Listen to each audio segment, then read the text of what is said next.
Good afternoon, everybody. Afternoon, Good Kerry. afternoon.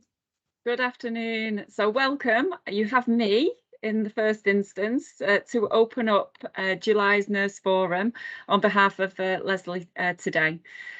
So it's a jam-packed agenda, and I'm very quickly going to move on to agenda item number 1 and hand over to David. Hi, I'm David McKelvey. I'm a GP, but I work now as the clinical lead and primary care sustainability for Greater Manchester. So myself and Sarah Minton, who's a practice nurse from Shevington Surgery in Wigan, is going to be doing this presentation. So we've got about half an hour for this. So we want to try and canter through some of it and leave a time at the end for some questions and answers, because that's often the most valuable time when we hear from you guys. So any questions? So what we'll do is, if we can get the slides up, and then I'll just run through the things quickly about why we're all this fuss about inhalers. So I don't know, Kerry, are you showing those for me, or how's it going? Oh, so just bear with me a moment.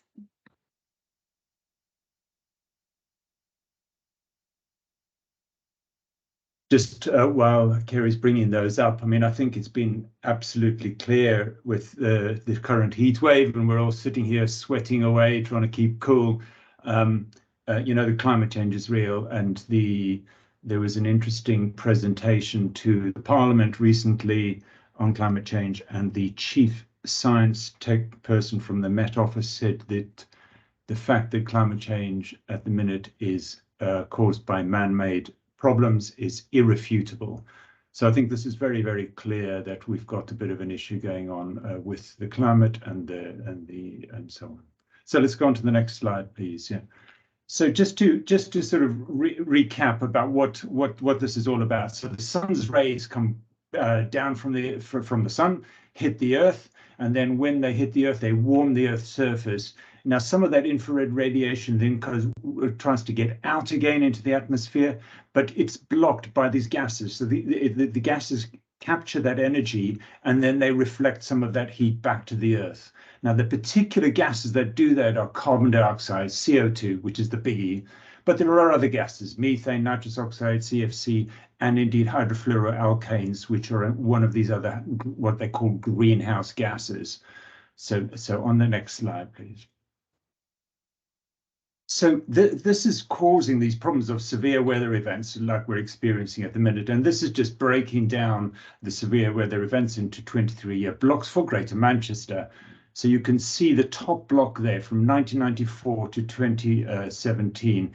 There's double the number of severe weather events in Greater Manchester. So we're not just talking about, California, Spain cooking, other places on fire, sea level rises elsewhere. This is affecting us in Greater Manchester as we're sweating now, and we're experiencing it. So next slide, please. So just to go through the slide a bit slowly, because this is really, really important that we all get this message, what it is. So the climate crisis really is a health crisis, because you have two groups of effect from the climate crisis that's affecting us. One is the direct effect. So we have severe weather events, like we've got the heat wave now. Heat wave causes dehydration. Old people might fall at home, break a hip, can't get to water, go into renal failure, and so on. Again, you might get flooding. So that's again a direct effect. Your home's flooded, and people can have problems with drowning and so on. And then there are the indirect health effects. So mental health and climate anxiety is a real problem. Clearly, again, if your home is flooded, you'd have mental health issues. And one that's becoming really worrying now is the food security, because if you haven't got water, we've got the southern Spain and so on being trashed by hot weather, and we've got crop failures, and then we've got the war in Ukraine. So there's this whole thing building up that food security is going to be a problem, and indeed shortage of water. And then there's changes in infectious diseases like dengue, which is spread by mosquitoes, is spreading because of the change in the climate. So there are real significant health effects from climate change. And the next thing is that urgent action is needed. I mean, this you can't really get a handle on this, how really, really important it is. Because we've got to cut emissions, and we've got to really be doing that now. Well, we should have been doing it from 1990 onwards when we knew all about this, but we've not been doing it, and emissions are going up, and they are still going up. But we have to cut them by 45% within the next 8 years. I mean, this is a massive, massive amount of effort that we've got to do. Because if we don't do that, we're going to crack past this 1.5 degrees that everybody talks about. Now, why is that 1.5 critical? Because scientists tell us if we go past 1.5 degrees, things will become even more unstable. We'll hit tipping points, and that will just kick things into a real change. So we need urgent action, and we need it at different levels. So I've got these, the light bulb, the personal actions changing to, looking at how you reduce your energy use by changing to LED light bulbs, not eating as much meat, not flying. These are all personal things that we can have. And then right on the other side of the slide, we've got campaigning. So that's Doctors for Extinction Rebellion. And the beady eyes of you will see a certain white-haired man on the right-hand side of that, in that march. So I'm part of Doctors for Extinction Rebellion, and our thing is that it is a health care professionals' duty to campaign to preserve the health of the public. So we're saying nationally we need to be putting the pressure on the government to stop financing fossil fuels and other things. But what we're talking about today is this bit in between, about organizational change. We together can do things together to make a difference. And by working together, we can make a big difference. So this slide, I want to impress on you that we're doing this to try and help all of us and the future of health on Earth. So yeah, let's move on now to the next slide. So respiratory care in Manchester is a bit of a problem. We've got quite high prevalence, particularly of COPD in certain areas. We've got high hospital admissions and higher mortality in other areas. So we've got our work to do in terms of respiratory care as well. Next slide, please. And inhalers, why inhalers? Well, they form 4% of the total carbon footprint of the NHS. So that's where all the greenhouse gases come from in terms of the NHS. And so it is part of the NHS Green Plan. So the NHS is well behind this. Next slide, please. And indeed, in general practice, if we look at where all our emissions come from, 13% of general practice emissions are due to inhalers. So this is a really, really big way that we in general practice can make a difference. Next slide, please.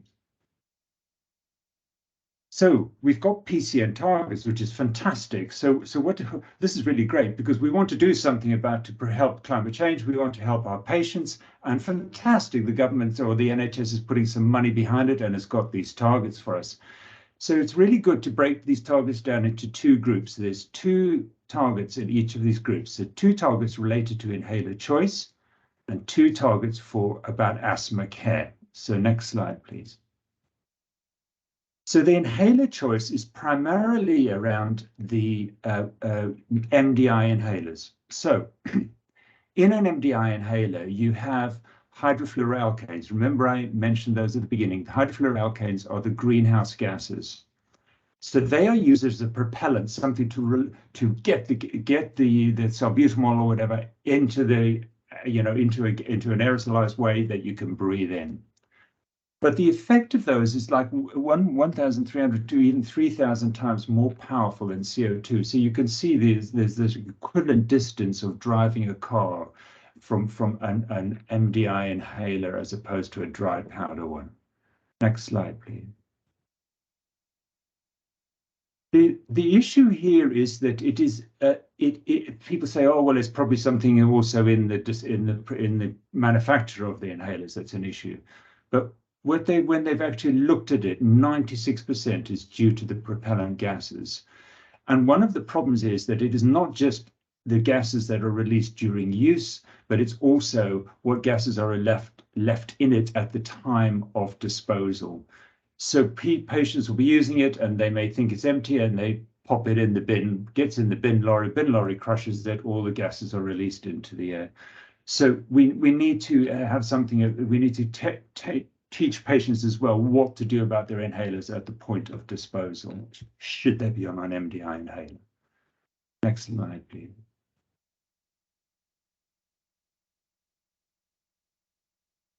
So are we going, next one? I'm sorry, I seem to be stuck. You're stuck. So I think it's about the two kinds of inhalers. Here we go. So these are the two targets that we've got. So let's just read through those slowly. So the first one is reduced MDI as a percentage of all non-salbutamol inhalers. So this means your preventer inhalers. So it's basically saying patients who are on a preventer inhaler, we need to be trying to get most of those onto dry powder versions of that, and we want to get that below 25%. Then we come to the second one, which is about the salbutamol inhalers, and we need to look at the mean carbon intensity of salbutamol inhalers. And this is just such a weird target, isn't it? What does mean carbon intensity mean? It really makes sense when you look at the fact that a Ventolin Evohaler has got 28 kilogram equivalents of CO2. Salbutamol and Aramir, which have got a smaller volume and they're mixed, the propellant gas is mixed with a bit of alcohol, they've got 10 kilogram equivalents of CO2, whereas a dry powder has got 1 kilogram equivalent of CO2. So you can see there straight away, if you change somebody from a Ventolin Evohaler to Salamol, you have more than half, almost gone to a third of the CO2 emissions. So there's a really great step to think about. But really, if you can get them onto a dry powder, you're making a much bigger difference there. So this target is all about trying to move people onto inhalers with lower carbon intensity. So next slide, please. And this one is just about what patients think about this. So the first question there, have you heard about the environmental impact of inhalers? And in fact, only 35% of people, patients, have heard about it. So patients don't know. Second question, if you were offered, would you consider changing it? Well, 60% said yes, and another 20 said they weren't sure. So nearly 80% would consider it, basically. And do you agree that patients should be encouraged to change? And 85% said yes. So patients don't know, but they would be willing to consider it. Clearly, then they want to know what works, which of course is important for patients. Next slide, please. Now, quickly, we just move on to the asthma targets. So this is the second group of targets. So the first one there is asthmatics should receive a regular prescription of inhaled corticosteroid in the previous 12 months. And then the second one is asthma patients on the patients on the asthma register should receive 6, well, it's the other way around, the number of patients who receive 6 or more inhalers, and we have to get that down. What's that all about? So, okay, so next slide. So on this graph, this bar chart here, we can see the number of sub-inhalers per year. As that goes up, the risk of hospitalized admission goes up, okay? So somebody who's overusing sub, if they're using 12 or more inhalers per year, they've got nearly 5 times the risk of being admitted or going to the accident emergency department with an exacerbation. Next click, and we should get a nice line chart here, which shows the other way. The number of corticosteroid inhalers that you use as it goes up in the year, your odds ratio of death from asthma goes down. Okay, so this is basically saying patients should be taking more steroid inhalers and not the sub-inhalers, because steroid inhalers are treatment for asthma, as in it reduces the irritability of the airways, it reduces the edema of the airways, it reduces that mucus plugging, whereas sub-inhalers only affect that the spasm of the airways that are caused by the irritability. So we need to move people on to regular steroid inhalers. Next slide, please. So overall asthma care, if somebody's well controlled, you can see that overall CO2 equivalent is much lower than if they're not well controlled. But most of that, as again the bar chart shows, most of it is due to the sub-inhalers of poorly controlled people. Next slide, please. So it's better for patients and better for the planet. Next slide, please. Now, what about data? We'll hopefully share these slides with you later. The GM Tableau website, there's a PCN one which shows all the targets. But if you want to find out a bit more about what's happening in terms of the actual prescribing, which kind of inhalers your practice is prescribing, then there's another section of the GM Tableau which shows the more depth. And if we go to the next slide, I can just show you a snapshot of that. Sorry, before we get there. What does the data say? 300,000 inhalers are prescribed in Greater Manchester each year. That's equivalent to 4,000 metric tons of CO2. So if we say each metric ton of CO2 is like a hot air balloon, that's 4,000 hot air balloons going up over Greater Manchester each month because of inhalers. And 95% of inhalers in Greater Manchester are prescribed by primary care. So it's on our plate, as it were. We can make this change more than anybody else. Next slide, please. So if you go on the GM Tableau website, this is the one about the inhalers. We've got it's all by trusts and by PCNs, and indeed even by practice. And you can dig in there and find out what your CO2 equivalent is, what the trends are, what indeed right down to which kind of sub-inhalers your PCN is prescribing. So I strongly encourage you to do that. If you want me to come to your PCN meeting and talk to you about that and walk you through that data, I'd be more than happy to do that. Next slide, please. And then this is the asthma care dashboard. It's showing us that data's only just come through in the last couple of weeks, that for patients who are receiving 3 or more corticosteroids prescriptions in the last 12 months, you can see we are below both of the targets for each locality in Greater Manchester.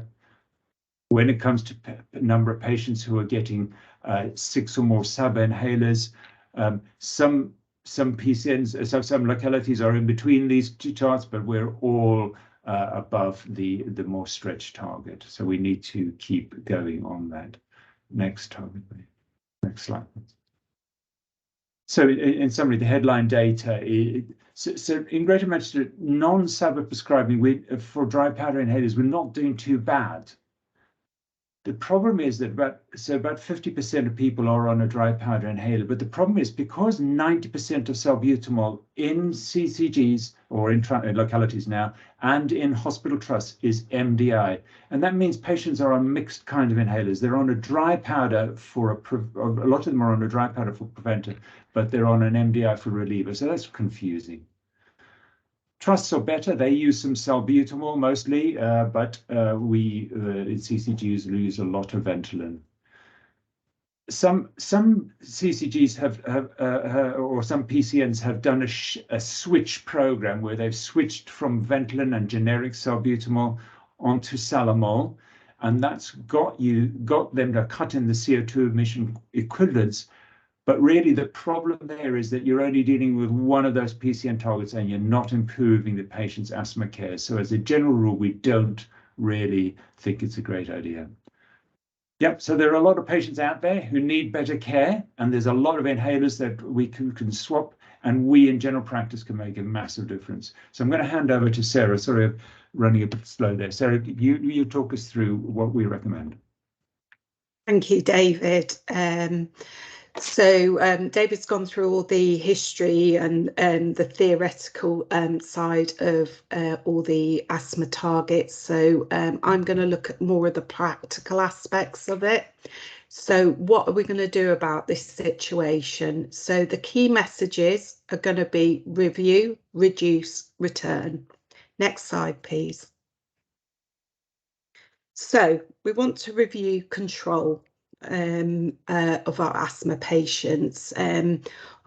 Obviously, it will be an easy process to switch new patients onto DPIs, but our existing patients, we can't do everybody at once.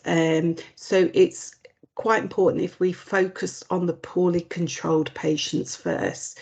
So we can look at our high SABA usage.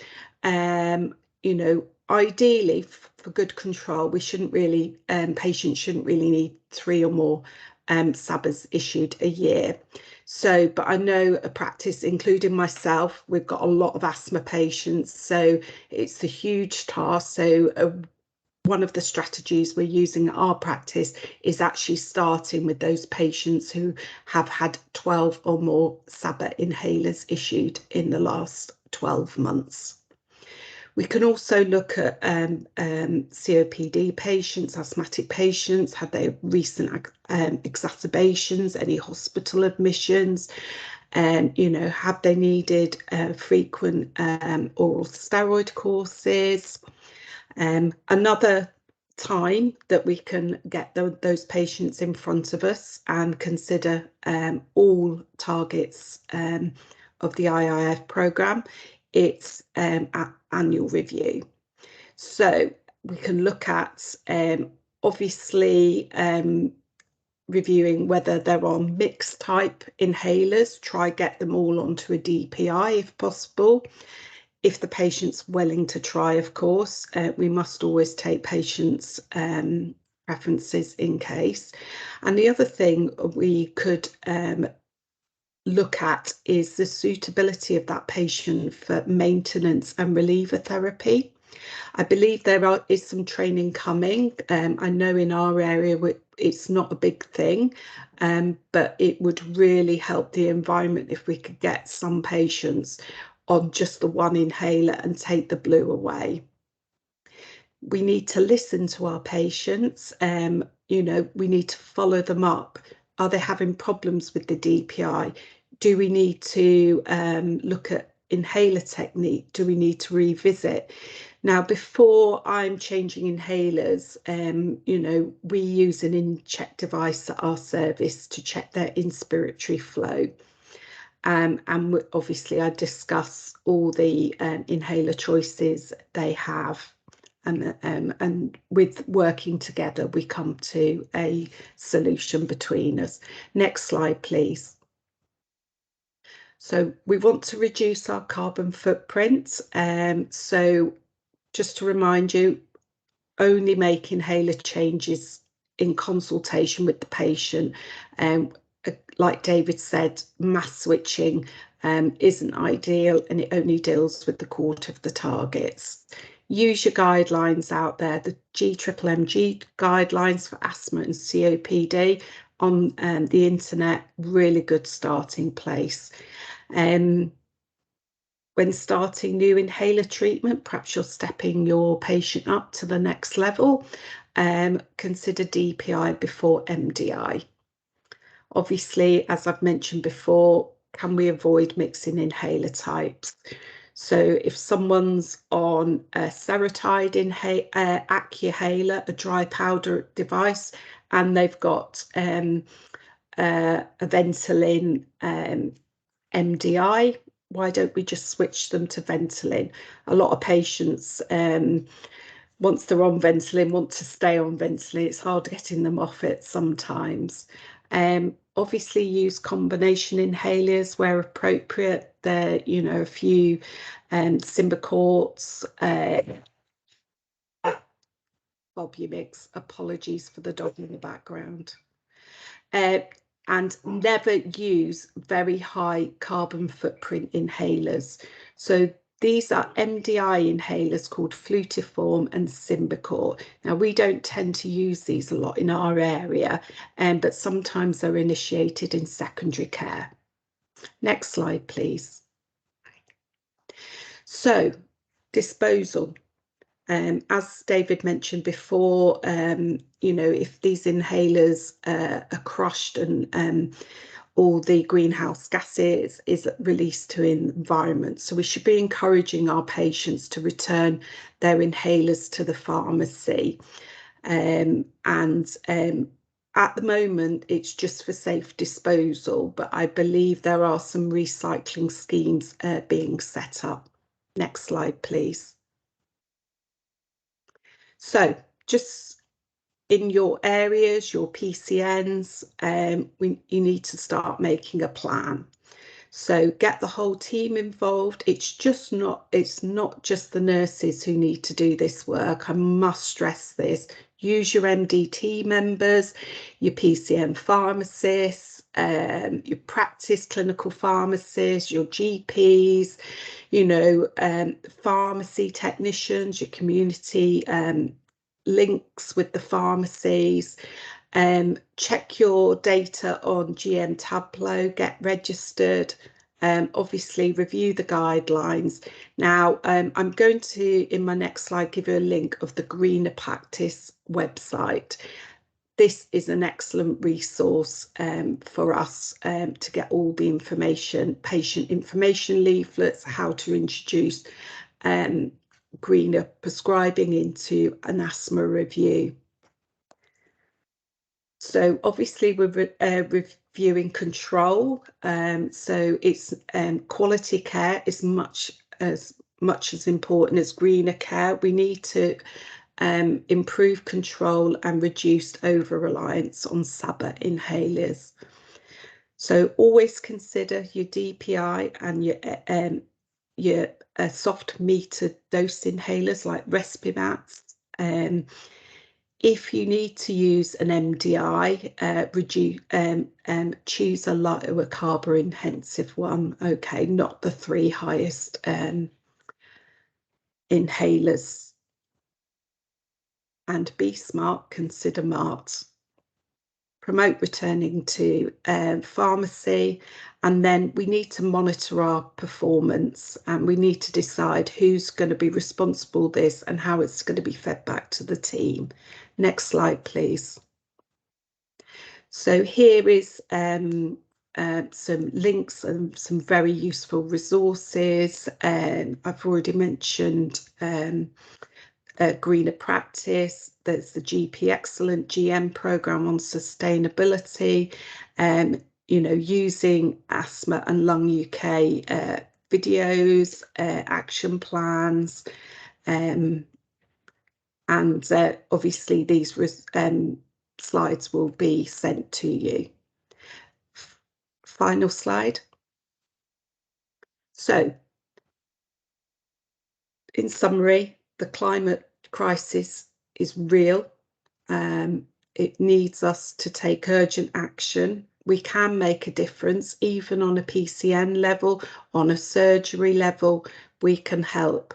So we need to focus on a respiratory care, improve asthma control, and make a difference to patients and the planet. So just take a minute, pop any questions in the chat. What will we do next? What barriers can you remove, nudge or add? And which other 7 people can you recruit into this project? Thank you.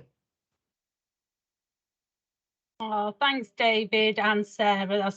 Hi, David. Worked with David a long time, well, not a long time ago. So just a couple of questions. What filters do you use on your in-check device that one of the nurses is asking? Yes, it's the blue ones with it's white with blue writing on, and you can actually order those from the is it the Straight website, and it tells you which actual filter devices you should be using. That's right. Will you pop the website in the chat, Sarah? That'd be brilliant. And also, absolutely, where do the aerosol technology inhalers stand? That makes sense. I'm not quite sure what the aerosphere technology is. I don't know if somebody wants to come. Yeah, Rachel, can you give a little more information on that? That's a new one to me as well. Can you hear me? We can, Rachel, yeah. yeah. I had the rep from AstraZeneca, and they're both MDIs, but they said the new technology, aerosphere. So it's a new combination, Trixio, and another one called Bevcivit. So I didn't know, and they are MDIs, but she said they're a lot lower in the carbon footprint, so I didn't know. Can you mute again, Rose? Lovely. That's got a bit of feedback there. Okay, so this is really interesting, and it's an interesting area. So we've been working on this inhalers across GM, and we've been doing some stuff with secondary care as well. So Professor Ashley Woodcock at Wythenshawe he was one of the guys that got CFCs out of inhalers. You know, he worked on that a number of years ago because they're worse even than the hydrofluoroalkanes. So he's been talking to them, and apparently they've got new propellant gases which are lower in terms of the carbon intensity than the hydrofluoroalkanes. So yes, they are coming down the street. However, they are still a lot higher than dry powder. Okay, so they are better, but they're nowhere near. Dry powder is the real standard for this. So yeah, we shouldn't stop making a change, because the theory is that these will be some years away before they're actually, you know, are ready for putting into the GMMG guidelines.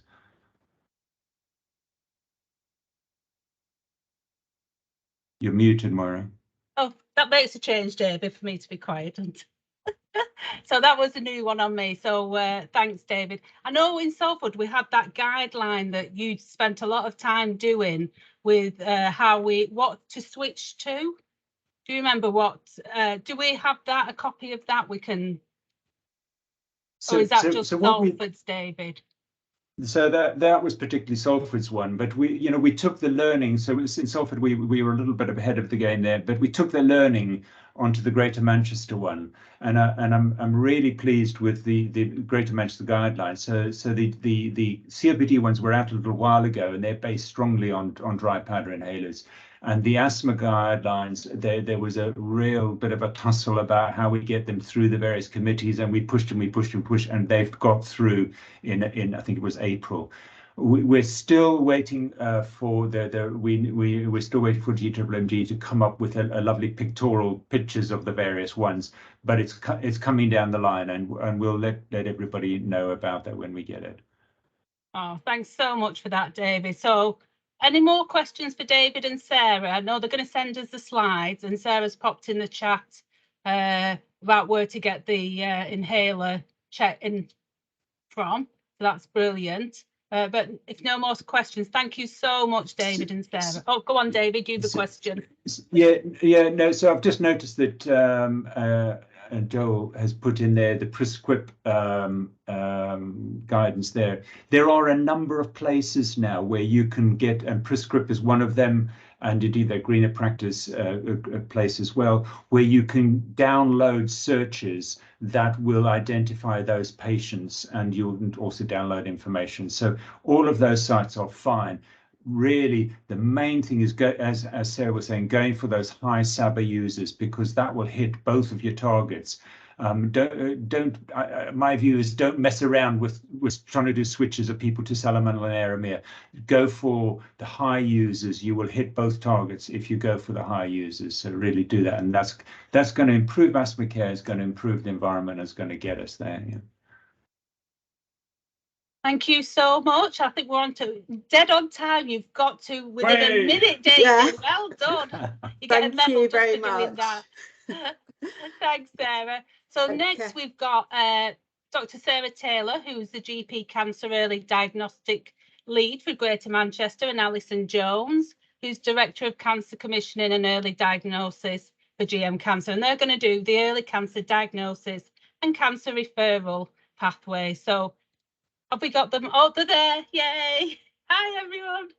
So can I leave it to you two? Yep, no worries. And you've set a tough task with your keeping completely to time on your bit. Yeah, so no pressure. Then, no pressure. So yeah, I'm Alison Jones, leading on commissioning and early diagnosis for the Cancer Alliance. So between us, we're just going to give you a quick update and run through some slides and some information on the work that we're doing in relation to early diagnosis and cancer.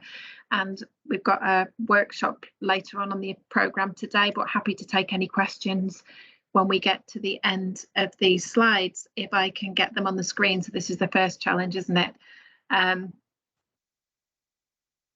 Are they, can someone shout and say whether they are visible, whether they are on screen? I can see them, Alo. Yeah, brilliant. Visible. Is that all right, or is it gone? It's still That's there. fine. Still there. Brilliant. Okie dokie. Right, I shall make a start.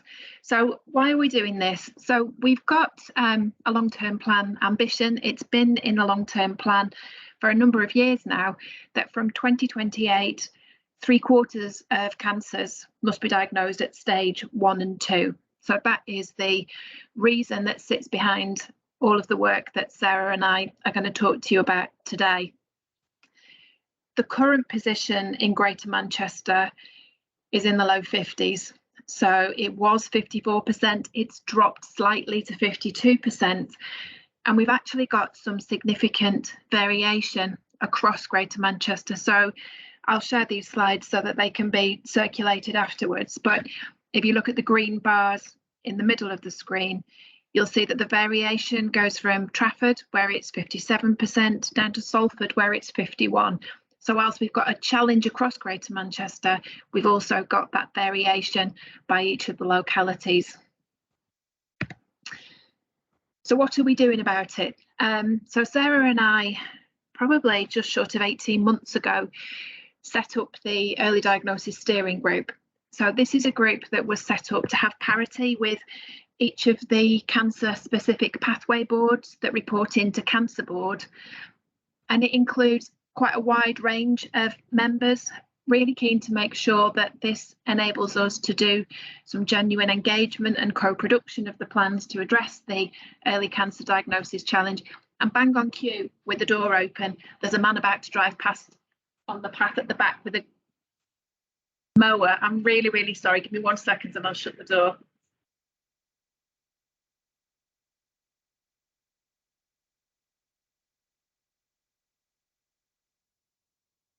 Really sorry. Have I now stopped sharing my screen as well? No, I can still see your slides. Well, sorry about that. Sod's law, isn't it? I wouldn't like to be doing his job today, though, so I'm not going to complain. So yeah, so we've got the early diagnosis steering group in place. We have relationships with the national team that lead on this early diagnosis work and with colleagues in North West and within the NHS Greater Manchester Integrated Care System. We have really close relationships with your cancer commissioning managers in what obviously were CCGs, now localities, but we also have a named cancer lead in every PCN in Greater Manchester. So we have a named person who we can go to in all 67, and they receive all of the information from us on the work that they're doing. They receive the updates to share with colleagues in practices in their PCN area. So probably a take home from this for you might be to find out who your PCN cancer lead is. And if you're not sure or can't, come back to us and we can find out and let you know who that is. We also work closely with colleagues in the voluntary sector, so the community organisations. So yes, organisations like Macmillan and CR UK, but actually organisations that engage with the GM Council for Voluntary Organisations and some of those smaller community groups in GM. Just a quick whiz through some of the work that we're doing to try and improve the position on early diagnosis of cancer. So there's a big piece of work around getting people into the system. So it's been obviously a different and greater challenge over the last couple of years to encourage people to present with their GP with any signs or symptoms that could be cancer. So there's a lot of effort goes into that patient and public facing communication piece, but also working with PCNs and localities on this so that you've all got the information to use either in practice websites or any opportunities that you've got to share the information through the routes that you've got. We do this in a variety of ways. So yes, we use social media, but we do that in a variety of media and languages as well. So completely aware of some of the challenges with inequalities and the need to make sure that the information is understandable and accessible for everybody that it needs to get to. What else are we doing? So some other programmes of work that we're doing. So there's a lot that we need to do around referral management. So each of the cancer pathways in Greater Manchester, which are tumour specific, has the same referral form across Greater Manchester. So if it's a lung referral form, it's the same one wherever you are in Greater Manchester. Breast, the same one. So they have a topic specific referral form, but each of your practices will have the same as practices in other areas in Greater Manchester. Those referral forms are developed using the clinical expertise of the pathway directors, some of the clinical leads for those specific lung cancers, and then obviously, those specific cancers. And then obviously Sarah's heavily involved in it from a primary care perspective too. We update those every year. So we're coming up to that time fairly soon. So early autumn every year, we do the review and update those forms. So your practices will all have access to those. One of the reasons for engaging with PCNs is to support the delivery of the DES. So obviously there's the DES this year around early diagnosis. So we're working hard to support PCNs with anything we can to help the delivery of that. We work closely with colleagues in the screening commissioning team so that we work jointly on the breast, bowel and cervical screening programmes and make sure that we're all sending out the same information and that we're all aware of any issues or challenges. We've got the targeted lung health checks programme in place in 3 areas in Greater Manchester, so that's Tameside and Glossop, Manchester and Salford, but we are looking to roll that out from 23-24 onwards, and hopefully that will be by primary care network. So we can share more details of that with anybody who's interested, but we hope to start from April next year with that wider rollout. The education piece is a really big one, and that's the bit that Sarah's going to go into a little more detail on in her slides. But we do a huge amount of work with Gateway C, and we've actually been running some Greater Manchester specific webinars over the last 18 months or so. As a result of those webinars, we produced the infographics, which is the brightly coloured slide on the right-hand side of this slide. You might have seen those already. We can share the link for the Gateway C website and the place on that website where you'll find those. But we've tried to do something that is far more bite-sized, but Sarah can go into more detail of that. But any information you want on that, please do let us know. So I'm going to stop there and hand over to Sarah, who can take us through some more detailed information on Gateway C. Sarah, just shout when you want the slides on. Thanks, Ali. So I'm as well as my role within GM Cancer, I'm being a salaried GP at the Bowden Medical Centre in Fallowfield.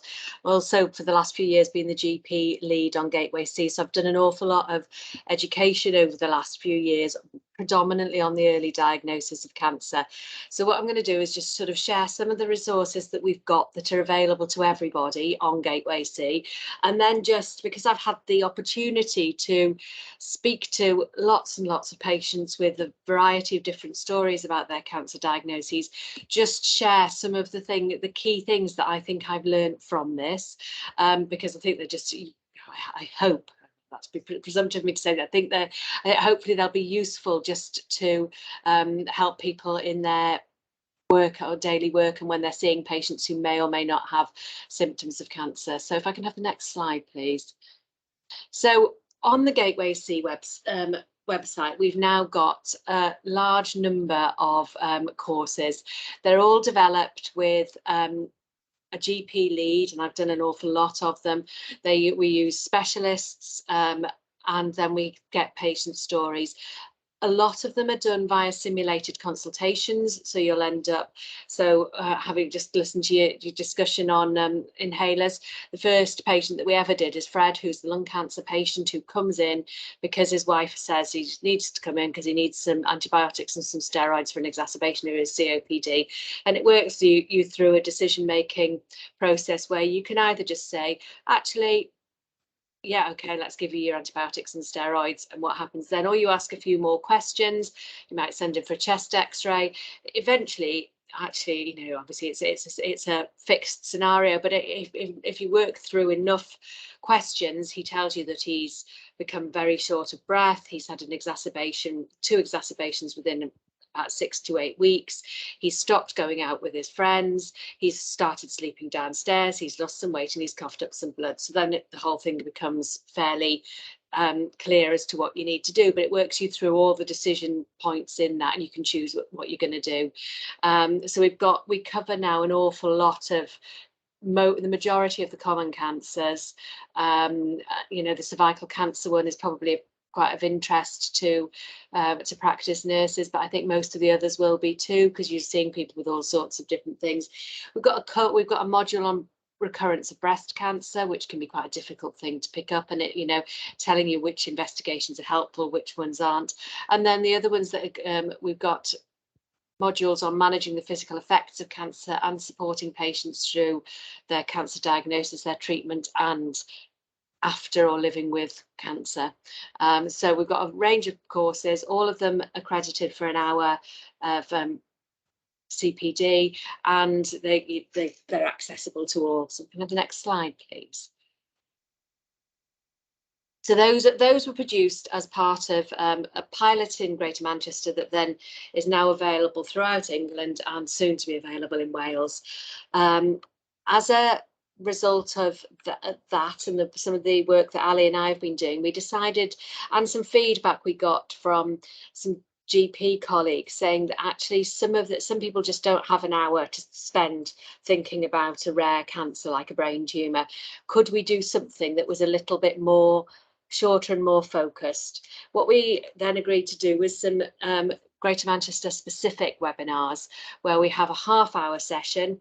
It's run live, but it's recorded so you can watch it later.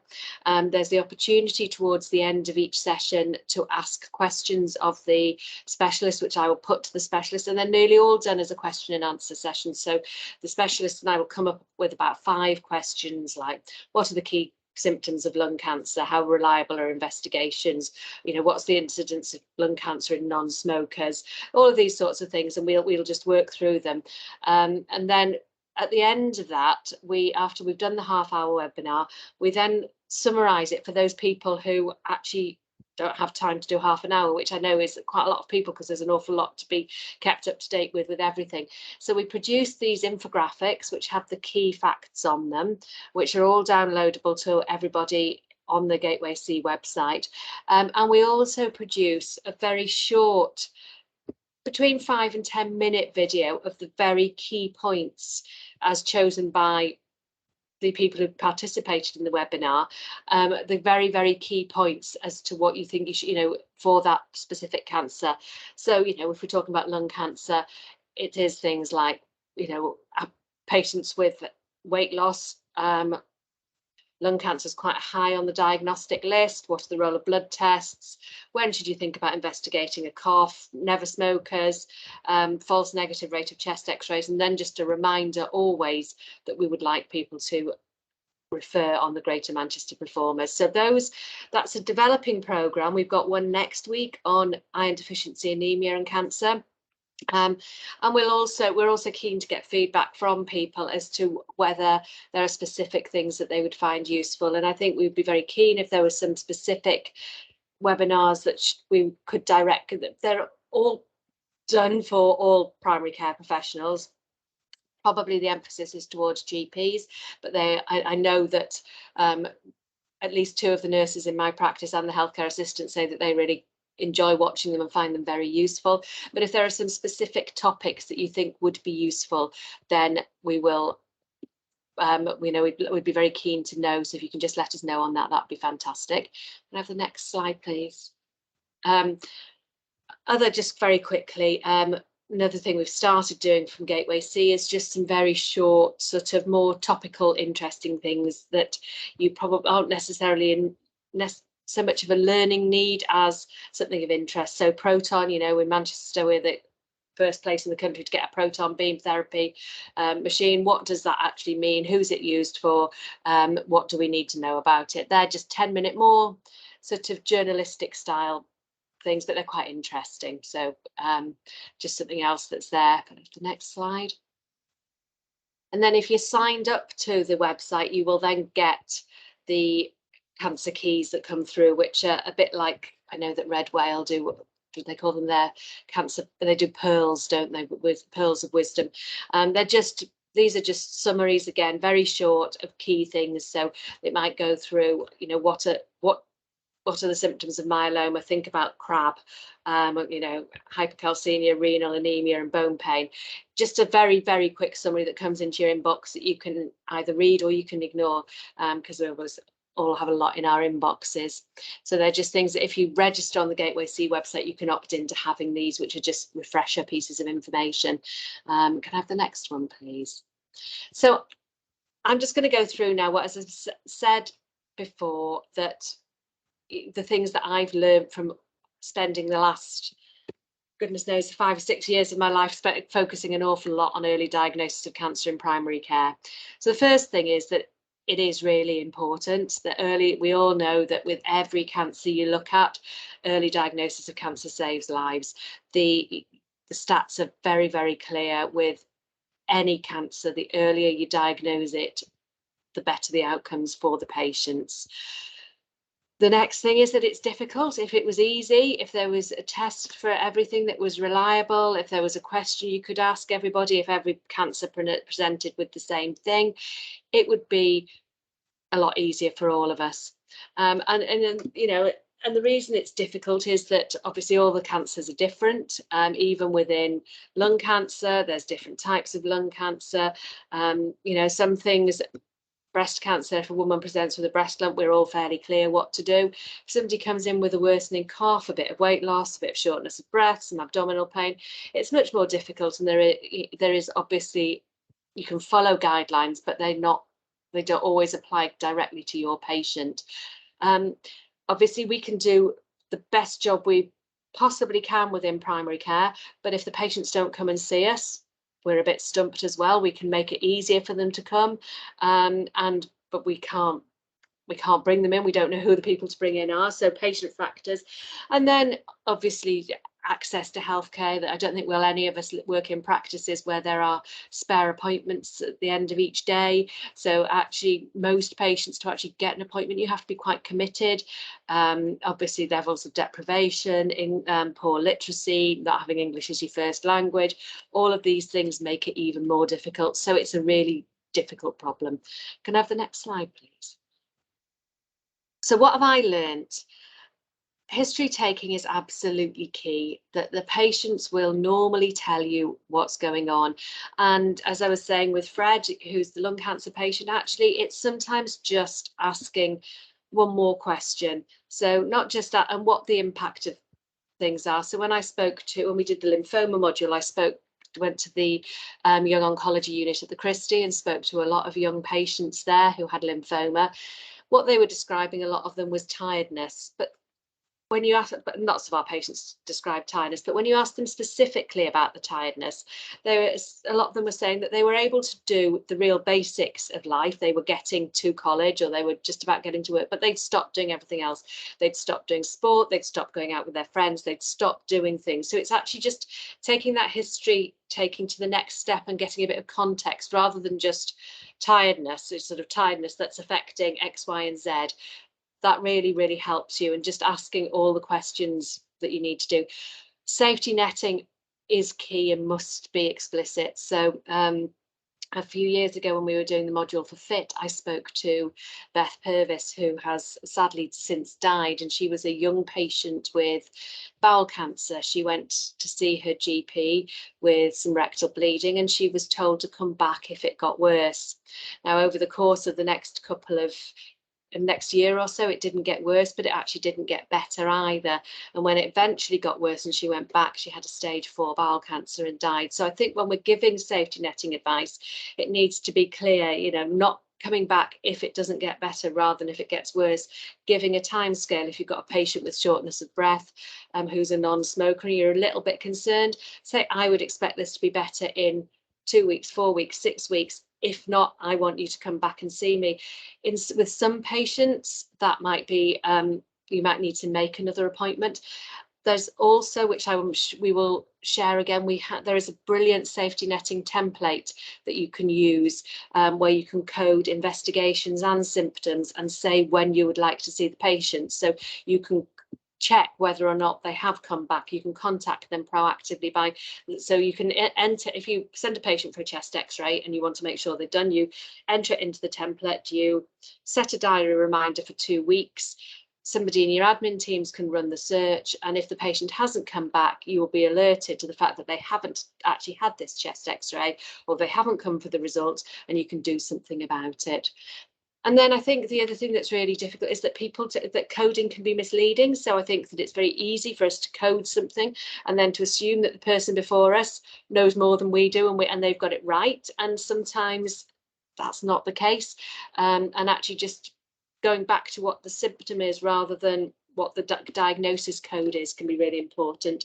I spoke to a patient with a sarcoma from South Wales who had what was assumed to be a cyst on his thigh, and it was through COVID. Nobody actually saw it. Everybody assumed it was a cyst. By the time he actually had it removed, he said it was the size of a small orange.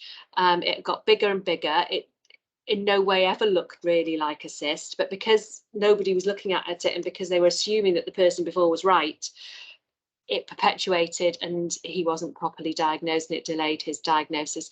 And we can all make all of these mistakes, which is why I think it's useful just to highlight them. We can have the next slide, please. Next thing, which is not very reassuring for any of us, but investigations don't always give the answer. There are some percentages missing from this. Sorry, I'll have to come back and get them to you, but chest x-ray does miss 25% of lung cancers. So, the guidance is if you've got a concern and the chest x-ray is normal, please still send it a suspected cancer referral, and the patient will have a low dose CT, and that is much, much more reliable.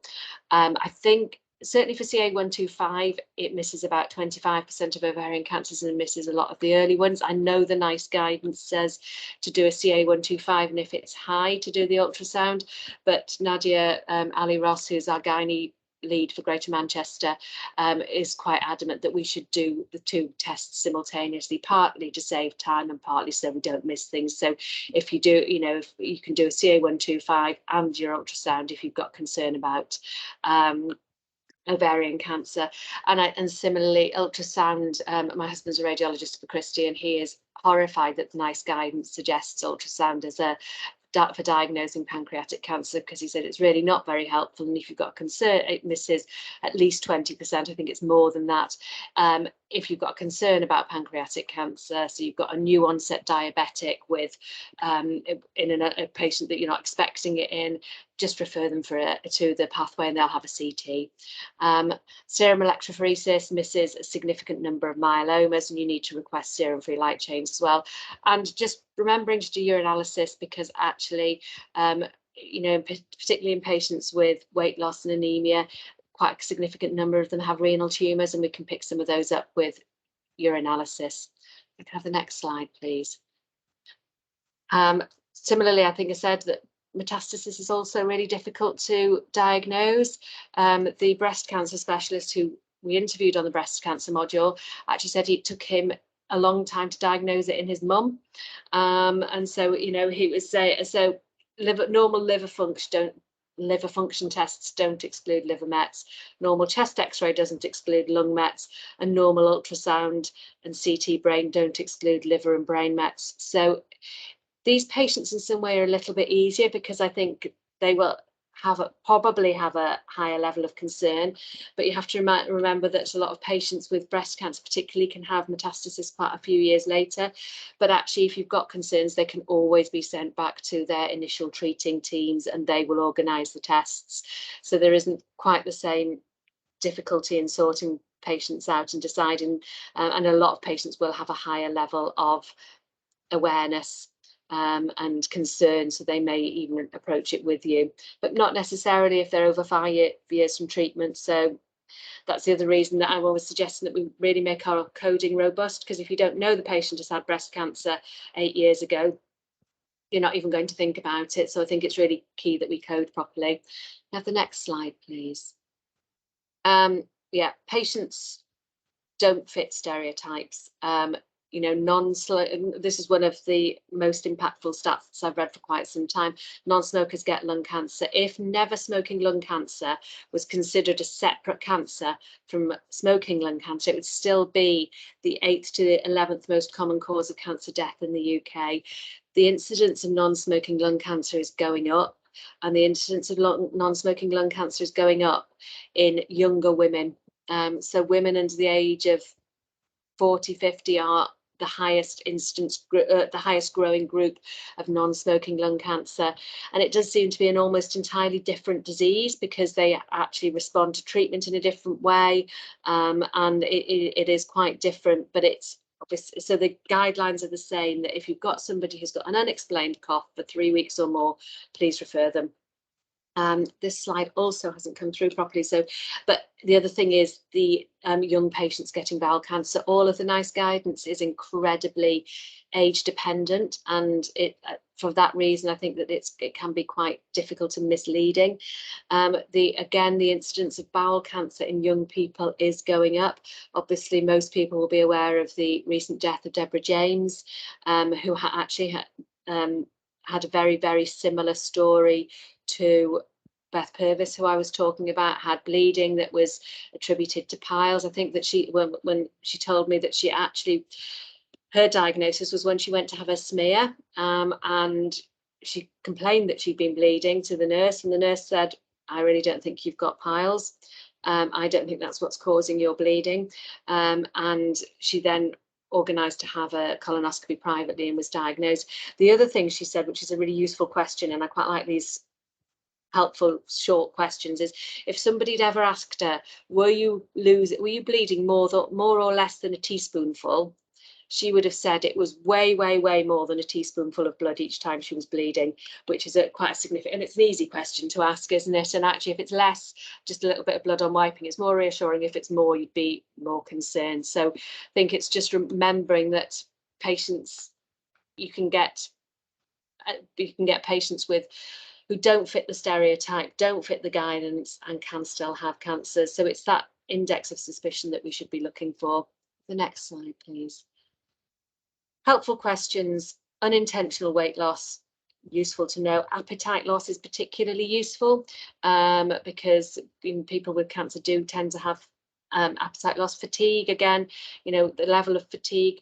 Family history, if you've got a young patient who's got a little bit of altered bowel habit and they've just come back from 6 weeks in India, you're not particularly concerned. If they've got an alteration in bowel habit and their cousin, uncle and grandfather all died of bowel cancer in their 30s, then you're going to be much more concerned. But if you don't ask about family history, they may not tell you and you don't know. And just another key question, particularly for those new onset diabetics who might have pancreatic cancer, ask about steatorrhea, stools, light stools that don't flush away, because that's a key symptom. And I think most of us forget to ask about it. And I know I did until I spoke to the pancreatic consultant when I was doing the interview for the module. It's a really key thing to ask for because it's just another helpful thing that increases your index of suspicion. Can I have the next slide, please? Examination. It's important to look at the cervix if you've got somebody with abnormal bleeding, because if you don't look, you don't know what's going on. Rectal examination is useful, and just remember to record negatives. So if you are examining people and you don't feel an abdominal mass, record that you don't. If you do a rectal examination and there's no blood on the glove, record that. This is advice given by a GMC advisor. So I think it's just useful to remember these things. And we are, just to add to the cervix, we are going to be doing some training on the appearance of the abnormal cervix later in the year, with some guides that are some really good guides that are going to be sent out to all smear takers in Greater Manchester so that they can access pictures of normal and abnormal cervixes, just to make things a bit easier. And I'm just aware of time, so if we can have the last, hopefully it's the last slide. Warning signs. So this is just raised platelets. If you've got raised platelets, particularly in men, there is a very high incidence. I think it's 13% chance of them having cancer. So we need to think about what cancers they could have. Obviously, not going to have endometrial, and ask appropriate questions and do appropriate investigations. So if you've got a man with raised platelets or a woman, you should be asking about any of these cancers, any of the warning signs of cough, shortness of breath, weight loss, altered bowel habit, increased dyspepsia. Probably think about doing a chest x-ray and a fit test, and then reviewing on after that. If they're normal, it brings your incidence right down. Talked about new onset of diabetes or pancreatic cancer, and I did mention right at the very start, myeloma is one of the cancers that is most has most presentations in primary care before diagnosis. So any patient with hypercalcemia, deterioration in renal function, new onset anemia or bone pain, think myeloma. It's one of those that's relatively easy to do. If you do the electrophoresis and you do the serum-free light chains, you do get a pretty reliable answer as to whether or not they've got it, but you just have to have thought about it in the first place. And then I think this one is definitely the last slide. Genomics, I will skip through genomics very quickly. I'll come back to genomics if we've got time, but actually, so 2 types of genomics, useful just to understand, because it took me a long time to get this. So somatic mutations are changes with genomic changes within the tumour, which help or direct treatment. So it's very much the difference between the type of cancer that smokers get and the type that non-smokers get, which is why some of the immunotherapies are more effective in non-smokers. Germline mutations are the ones that people tend to think of, which are the cancers which are transmitted via family history. So things like the BRCA gene in breast cancer, Lynch syndrome in a variety of cancers. They can affect treatment, but they really predispose other family members. And so it's just useful just to have that distinction in your mind, because obviously if you've got a patient who comes in that says, I've got a genetic cancer, they might just be talking about the type of cancer and the way it's going to direct treatment, rather than something that's going to affect their daughter or their sister or whoever. And then the last one is just the summary. My thoughts are that you should always ask one more question. You know, how much weight have you lost? Have you been trying to? Has your appetite decreased? Have you stopped doing things? Just one more question. Richard Roop, who's the GP lead for cancer for the RCGP, always said 3 strikes and you're in. If you've got a symptom that's unexplained 3 times, you should actually go ahead and refer, because if you haven't got a good explanation for it, and then just give clear and specific advice, particularly on safety netting. Don't over rely on investigations, because they don't always give a clear outlook answer, and then rely on your intuition. If you're not sure, you know, there's very good evidence that primary care professionals, actually their level of intuition is one of the best indicators of cancer. And for people like me, who've been doing this for a long time, apparently the older you are, the longer you've been a GP, the more reliable your intuition is. So you should rely on it. If you're not sure about something, do something about it, because what's the worst you're going to do? You might have organised an appointment that isn't necessary. You might have, but actually if you're concerned, you probably need to look into it. So sorry, I've rushed through some of those, and that's how you register for Gateway C, or we can put a link in.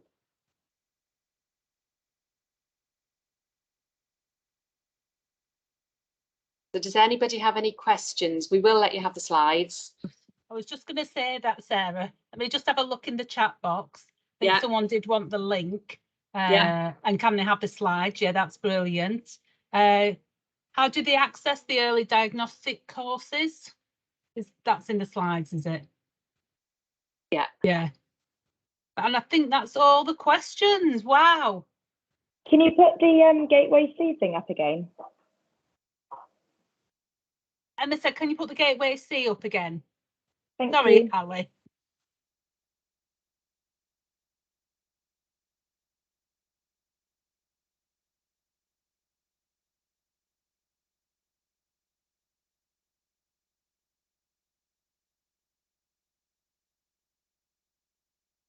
I think it's the last one. Is it the QR code we want back up? Which is, Yeah, I'll pop it in the chat. That's probably the easiest thing to do, or ping an email over, because it's right at the very end, isn't it? And it's doing funny things.